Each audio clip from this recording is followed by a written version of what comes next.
Bismillahir Rahmanir Rahim. Descriptive question number 5. And the question is given the equation. Here, an equation is given, and the equation is 2 moles of hydrogen react with 1 mole of oxygen to produce 2 moles of water. Now, it's a 3-part question. We will attempt the question part by part. And the first part is how many moles of water will be obtained by burning 5.6 moles of oxygen gas. Here, let's extract the data from the question. First, the data given is the number of moles of oxygen, which is 5.6 mole.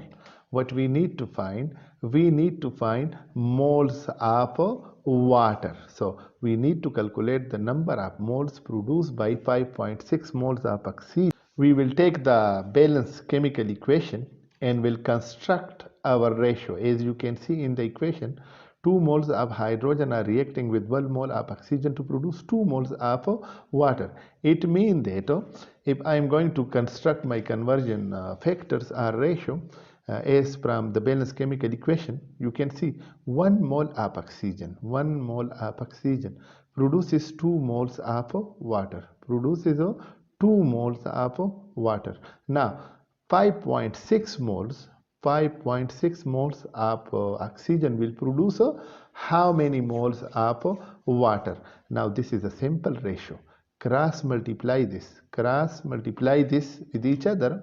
We will get the equation. When we solve the equation, it's very easy equation. You can see that mole will be cancelled out with moles, and 5.6 will get multiplied with 2, and the x in this scenario will come out to be 11.2 moles. Now, this is the answer we were looking for.